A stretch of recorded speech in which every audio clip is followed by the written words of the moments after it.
आज हम एक कहानी की परतों को खोलेंगे। एक ऐसे राजकुमार की कहानी जिसने शांति के लिए अपना सब कुछ, सचमुच सब कुछ छोड़ दिया। ये कहानी है महावीर की।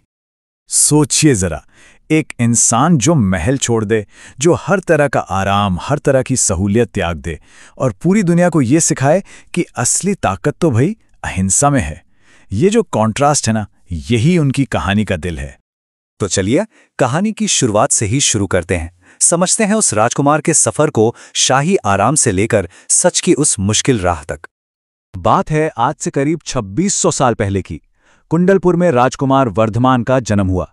पिता थे राजा सिद्धार्थ और माता थीं रानी त्रिशला। अब उस जमाने में समाज पूरी तरह से यज्ञ और कर्म कांडों में डूबा हुआ था, लेकिन वर्धमान वो बचपन से ही कुछ अलग थे। वो एक अंदरूनी शांति, एक सुकून की तलाश में रहते थे। एक किस्सा बड़ा मशहूर है कि एक बार उनका सामना एक सांप से हुआ। वो डरे नहीं, बिल्कुल नहीं, एकदम शांत बने रहे। और पता है, इसी घटना के बाद उनका नाम पड़ा महावीर, यानी महान नायक। अब उनके सामने दो रास्ते थे, एकदम दो अलग दुनियाएं। एक तरफ राजपाट, शान शौकत, पैसा, आराम, सब कुछ, और दूसरी तरफ एक ऐसा जीवन जहां ना घर था, ना कोई दौलत, सिर्फ और सिर्फ तपस्या और मुश्किलें थीं। उन्होंने कौन सा रास्ता चुना? उन्होंने चुना दूसरा रास्ता। और यह फैसला उन्होंने कब लिया? सिर्फ 30 साल की उम्र में। सोचिए, 30 साल की उम्र में राजकुमार वर्धमान ने अपना राज्य, अपना परिवार, हर सुख सुविधा, सब कुछ छोड़ दिया। ये उनकी जिंदगी का एक बहुत बड़ा टर्निंग पॉइंट था, एक गहरे सच की खोज के लिए। और उनका मकसद बिल्कुल साफ था।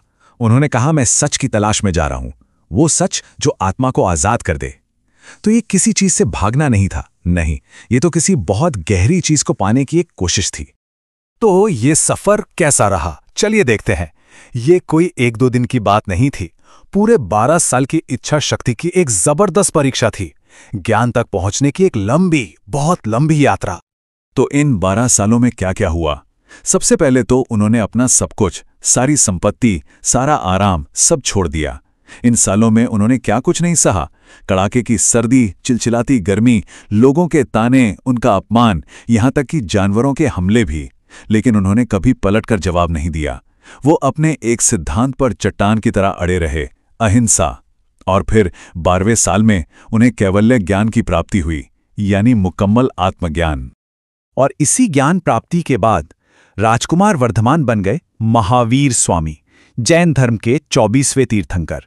यहीं से उनकी जिंदगी का एक बिल्कुल नया अध्याय शुरू हुआ। तो अब सवाल यह है कि ज्ञान पाने के बाद उन्होंने दुनिया को क्या सिखाया? चलिए अब कहानी के अगले हिस्से पर चलते हैं, 5 महाव्रत, जो सिर्फ नियम नहीं बल्कि पूरी मानवता के लिए एक फलसफा हैं। उनकी सारी शिक्षाओं का जो सेंटर पॉइंट था वो था अहिंसा। अब अहिंसा का मतलब सिर्फ ये नहीं कि किसी को मारा पीटा ना जाए, नहीं, इसका मतलब कहीं ज्यादा गहरा है। मतलब हर उस सोच, हर उस शब्द और हर उस काम को छोड़ देना जिससे किसी भी जीवित प्राणी को तकलीफ पहुंच सकती है। ये कितनी गहरी बातें हैं ना। अहिंसा तो पहला और सबसे जरूरी सिद्धांत था। इसके साथ साथ उन्होंने 4 और बातें बताईं।